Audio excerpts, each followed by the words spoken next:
di tahun 2025 adalah 12%. Sehingga tarif PPN KMS adalah menjadi 20% dikali 12%, artinya 2,4%. Itulah yang menjadi headline di berita.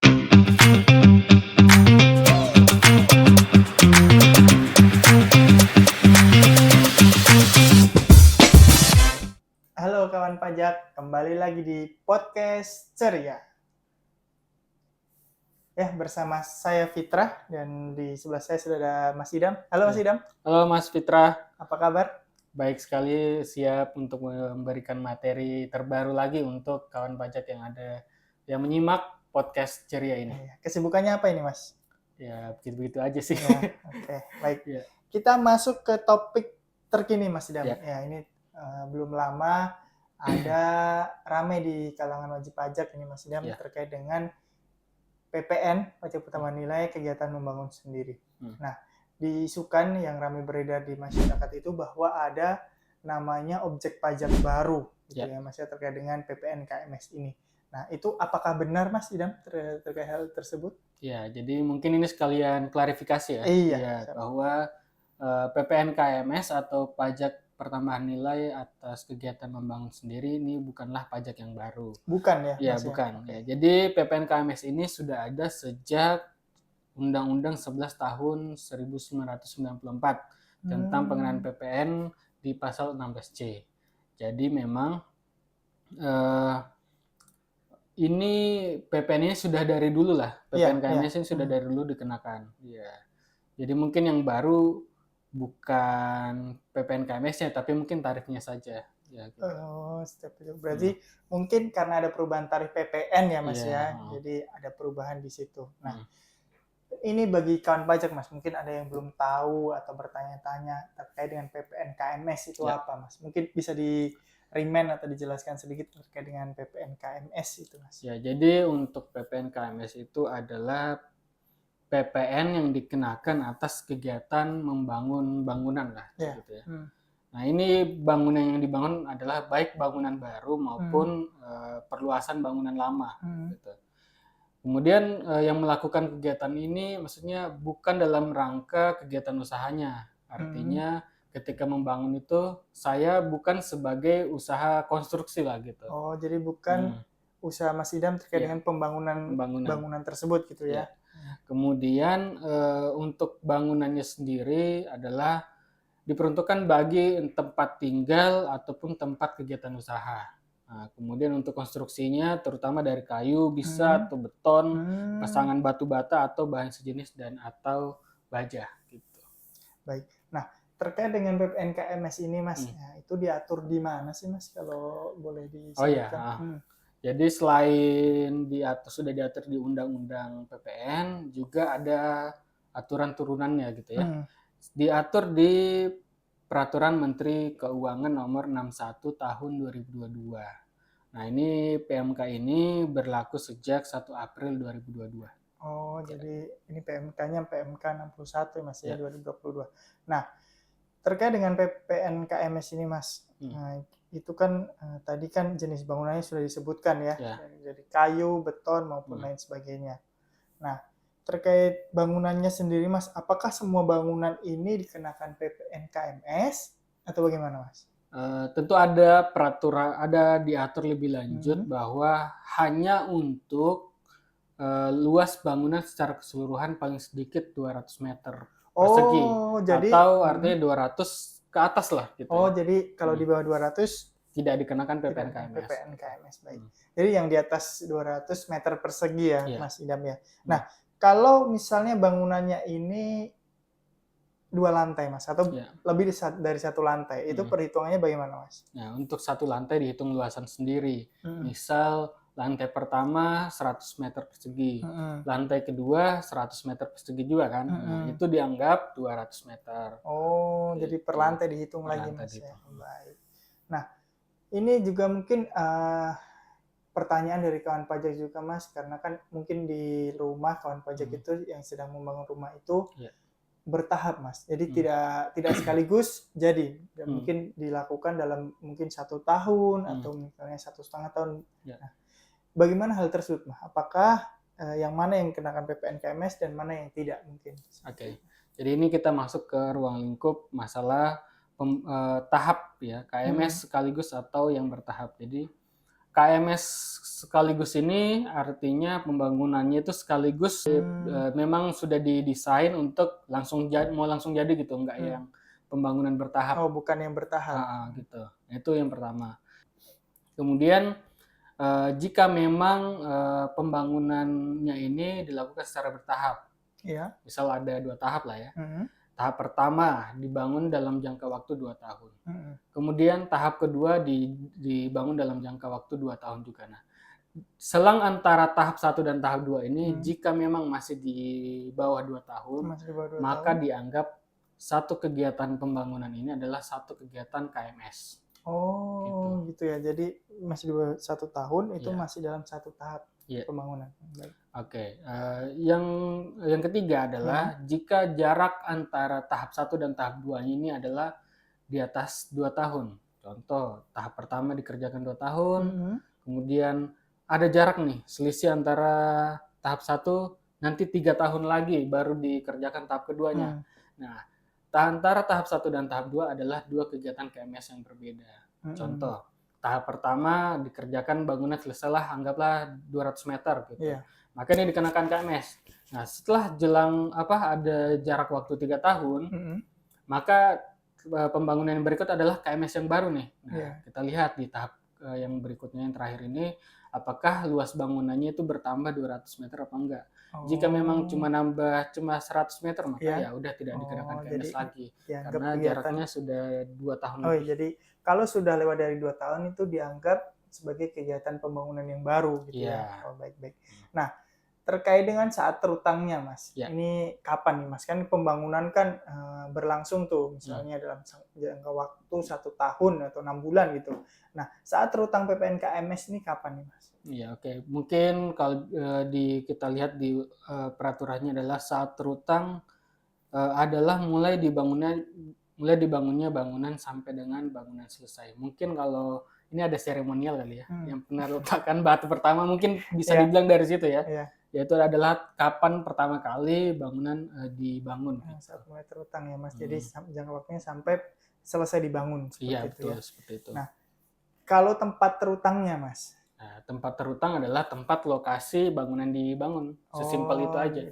Iya. Misalnya nih, Mas, kawan pajak ini lokasinya terdaftar di KPP Pratama Bantaeng.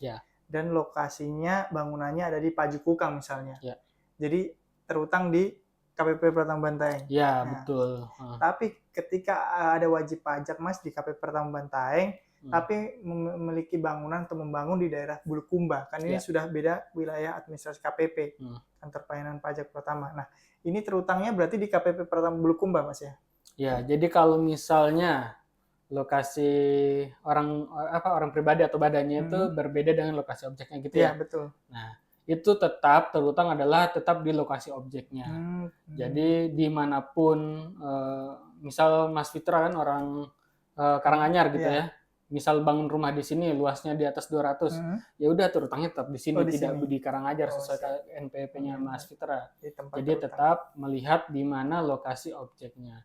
Kalau case-nya Mas Fitra tadi berarti lokasinya di Bulukumba, ya terutangnya di Bulukumba. Jadi tempat terutang itu memang di mana tempat bangunan tersebut didirikan gitu ya. Nah, yang tidak kalah penting nih, Mas, yang mungkin kawan pajak juga bertanya-tanya nih terkait dengan tarifnya, Mas. Mas, berapa ini, Mas, tarifnya terkait dengan PPN KMS ini? Apakah sama dengan tarif PPN yang umum? Jadi untuk PPN KMS ini dia ada besaran tertentunya. Jadi menggunakan besaran tertentu. Nah, besaran tertentunya adalah 20% dari tarif PPN.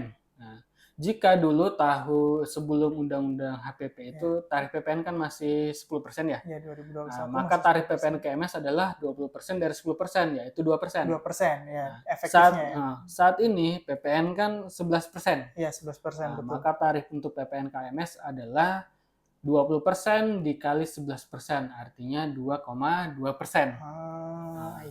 Sesuai dengan Undang-Undang PPN, tarif PPN di tahun 2025 adalah 12%. Sehingga tarif PPN KMS adalah menjadi 20% dikali 12%, artinya 2,4%. Itulah yang menjadi headline di berita. Oh ya, jadi sebetulnya bukan tidak tarif KMS ini tidak naik Mas ya, karena dia kan menggunakan besaran tertentu yang tetap ya 20%. Nah, yang ada perbedaan itu terkait dengan tarif PPN-nya. Ya, yang naik adalah tarif PPN secara umum. Jadi di tahun 2024 ini karena tarif tadi Mas Idam sebutkan tarif PPN-nya 11%, maka efektifnya 2,2% untuk tarif PPN KMS. Baik, Mas Idam. Terkait itu tadi Mas Idam, misalnya ini kawan pajak ini seorang PKP nih Mas Idam ya. Nah, apakah bisa mengkreditkan terkait pembayaran KMS ini? Ya, jadi untuk ini mungkin kabar gembira juga ya. Jadi bagi PKP yang melakukan kegiatan membangun sendiri, PPN-nya ini dapat dikreditkan. Gitu. PPN atas kegiatan membangun sendiri. Jadi kan ada dibayar tuh. Itu nanti bisa dikreditkan. Nah, tetapi untuk pembelian materialnya, mungkin ada pembelian semen dan kawan-kawannya lah, materialnya itu kan biasanya ada PPN-nya kan, ada fakturnya juga. Ada fakturnya, ada PPN-nya lah. Nah, itu tidak bisa dikreditkan. Yang bisa dikreditkan hanyalah PPN KMS-nya saja, seperti itu. Oh, jadi perlu digarisbawahi Mas ya, bisa dikreditkan namun PPN-nya ya bukan terkait dengan pembelian bahan-bahan misalnya semen, pasir atau dan lain sebagainya ya Mas, itu ya terkait dengan bahan bangunannya misalnya ya, baja atau dan lain sebagainya. Jadi bagi kawan pajak perlu diperhatikan ya. Jadi bisa dikreditkan, tapi yang dikreditkan ini adalah PPN-nya. Dan selama atau sepanjang memenuhi ketentuan pengkreditan pajak masukan. Betul. Ya Mas Idam ya. Baik. Nah, terkait dengan pelaporannya Mas. Oh, tunggu sebentar, saya terlewat. Itu tadi bisa dikreditkan bagi yang PKP, bagi yang non PKP atau bukan PKP. Ya, bagi yang non PKP tentunya tidak bisa mengkreditkan. Iya, sudah jelas Mas Idam ya. Sudah jelas. Ya, secara sudah umum jelas. Kalau bukan PKP ya tidak bisa mengkreditkan. Itu karena PPN. Memang keistimewaan atau fasilitas ya bagi PKP Mas ya, yang mengkreditkan pajak masukan. Nah, terkait selanjutnya Mas, terkait dengan pelaporan. Nah, ini pelaporannya ini bagaimana nih Mas Idam? Oh iya, jadi untuk PPN memang dikenal kewajiban itu bukan hanya bayar tapi ada lapor juga, gitu ya. Jadi untuk bagi kawan pajak yang bukan PKP, pembayaran PPN KMS dianggap pelaporan PPN sekaligus gitu ya. Nah, khusus untuk PKP tetap wajib melaporkannya dan dilaporkan di SPT masa PPN gitu. Jadi pas kita lapor SPT masa PPN ada inputannya tuh untuk KMS, ada khusus gitu. Siap. Jadi terkait dengan yang bukan PKP nih, non PKP ini pembayaran itu dianggap sebagai pelaporan. Nah, tapi kalau untuk yang PKP pelaporannya pada saat pelaporan SPT masa begitu Mas ya. Ya, baik. Nah, terkait dengan pelaporan ini Mas, misalnya tidak ada kegiatan bangun sendiri, apakah wajib dilaporkan nih bagi PKP nih? Ya, tentunya pelaporan SPT PPN tetap berjalan seperti biasa. Hanya saja KMS-nya yang tidak ada. Karena memang di bulan itu tidak ada kegiatan, ya sudah tidak ada pembayaran KMS, PPN KMS, sehingga tidak perlu dilaporkan. Seperti itu. Ya, baik Mas. Ya. Artinya jika tidak ada pembayaran berarti tidak ada pelaporan. Itu baik. Nah, mungkin ada hal-hal mungkin yang Mas Idam ingin sampaikan nih kepada kawan pajak semua terkait dengan PPN KMS ini Mas. Sekaligus mungkin nanti menjadi closing statement nih. Ya. Jadi mungkin yang menjadi closing statement atau penegasan saja bahwa PPN KMS ini memang sudah ada sejak lama dan bukanlah pajak yang baru. Di luar dari kenaikan pajaknya itu hanya karena ada kenaikan tarif PPN secara umum dari 11% menjadi 12%. Dan kalau kita lihat tarif efektifnya, naiknya hanya dari 2,2 menjadi 2,4 atau naik cuma sekitar 0,2%. Gitu untuk PPN KMS. Dan mungkin kami himbau juga bagi kawan pajak, mungkin ada yang sudah melakukan kegiatan membangun sendiri dengan luasan 200 meter ke atas, namun belum melakukan pembayaran PPN KMS, segera dibayarkan dan bagi PKP dibayar dan dilaporkan di SPT masa PPN. Baik. Jadi kenaikan itu terjadi tadi perubahan tarif itu karena sudah diatur ya Mas ya di undang-undang sendiri. Jadi bukan karena ada objek pajak yang baru. Ini yang perlu kita garis bawahi kepada kawan pajak semua. Nah, bagi kawan pajak ini tadi sudah disampaikan Mas Idam bahwa memang silakan untuk melaksanakan kewajiban perpajakannya terutama terkait dengan PPN KMS ini. Nah, misalnya nih Mas, satu lagi nih. Ada kawan pajak nih diam-diam nih melakukan pembangunan di atas 200 meter tapi tidak menyetorkan PPN KMS nih. Apa ini kira-kira yang akan terjadi nih? Ini biasanya ditanyakan nih. Paling juga tidak tahu gitu kan. Nah, mungkin nanti kalau ketemu ya, misal ketemu ada oleh petugas pajak ya mungkin nanti diberikan surat cinta mungkin bisa berupa mungkin diawali dengan SP2DK dan mungkin bisa berlanjut ke STP atau mungkin saja masuk ke pemeriksaan. Ranah pemeriksaan. Nah, itu yang kita tidak inginkan juga ya. Jika nanti sampai harus terbit surat ketetapan pajak seperti itu. Iya, karena memang biasanya itu dari Fiskus sendiri Mas ada kegiatan canvassing juga Mas ya. Selain canvassing juga ada data-data dari pihak lain ya. Jadi bagi kawan pajak, silakan melaksanakan kewajiban perpajakan dengan baik. Nah, terakhir nih Mas, bagi kawan pajak nih yang ingin masih bingung atau ingin mengusulkan tema yang lain nih Mas, kawan pajak bisa bagaimana caranya Mas? Ya, jika ingin request materi bisa komen di kolom komentar gitu ya. Bisa. Atau bisa langsung DM kita di Instagram di @pajakbantaeng atau bisa langsung ke WA aja ya. Bisa. Di nomor WA 0811 400 2807. Baik, kami tunggu ya kawan pajak ya dari kawan pajak semua.